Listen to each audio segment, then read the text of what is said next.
Shane McMahon has returned to the WWE and will feature in a high-profile match at WrestleMania. The frontrunner for that match is Austin Theory. We're going to be breaking down a lot of Shane McMahon news, particularly in this video, talking about the build to WrestleMania and the general belief backstage when it comes to the Royal Rumble about how the WWE did.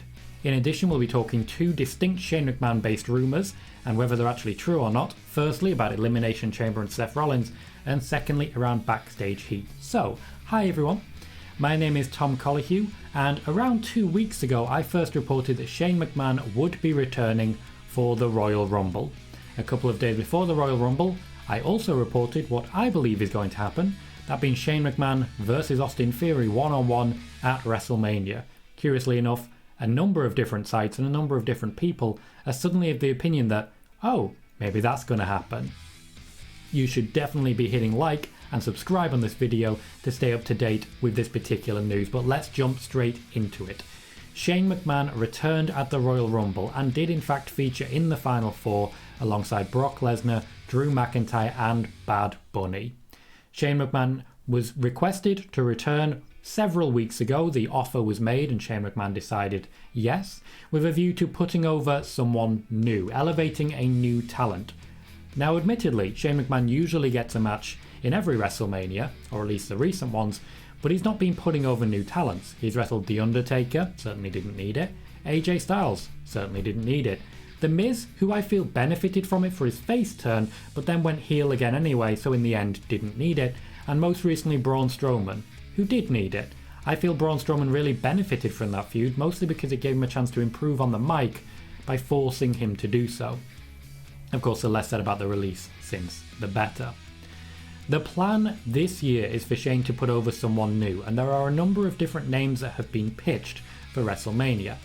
The most prominent one is Austin Theory, and this is the main reason that we have this current storyline with Vince McMahon. Austin Theory is trying to impress Vince, and I can definitely see in the next few weeks Shane McMahon getting attacked from behind by Austin Theory, a selfie being taken, and a battle taking place for Vince McMahon's love. Before we say anything about the whole concept of Vince McMahon's love and how people are literally fighting for that and kissing his ass, let's say first and foremost, Shane McMahon is expected to lose at WrestleMania. The reason that Shane McMahon returns as he does to WrestleMania, and bear with me here, is drawing power. Shane McMahon stands out to a certain section of fans. A section of fans who are a big fan of the Ruthless Aggression era when Shane McMahon was wrestling Kane. Shane McMahon reaches out to certain fans for the Attitude Era who were big fans of Edge, or who saw Shane McMahon wrestling X-Pac, two moderately good matches way back at WrestleMania 15 time. It's not impossible that we get X-Pac versus Shane McMahon again 23 years later. Not impossible, but unlikely. With this drawing power, he's able to transfer that to new names, and Austin Theory is certainly someone who could really benefit from it. There are other names that have been mentioned, one of which, Damian Priest, would take the United States Championship into that match with him, but there are other plans for Damian Priest at this point, and Shane McMahon has got a lot of say in choosing his own opponents. Shane McMahon has certain favourites in the WWE, Riddick Moss, Omos, Shayna Baszler, people who got opportunities in Raw Underground because Raw Underground was designed to get people over who had nothing else to do. It certainly helped the Viking Raiders at the time as well when Ivar was injured, but Eric was available. The plan going forward seems to be a one-on-one match between Shane McMahon and someone, Austin Theory still being the frontrunner for that. Now, in addition to this, let's talk about the two big rumours that have circulated around Shane McMahon that, let's just say, don't come from the most reliable of sources. The first rumour was that Shane McMahon would be wrestling at Elimination Chamber in the Elimination Chamber and would be going up against Seth Rollins for WrestleMania. This does not fit the Shane McMahon MO because Seth Rollins is another one who does not need that rub. What I'm saying is Seth Rollins does not need to be rubbed by Shane McMahon. I would rather see Shane McMahon rub Austin Theory. That, I feel at least, is a better option. There were no plans to my knowledge to have Shane McMahon wrestling in the Elimination Chamber, especially when there are other people that could benefit more.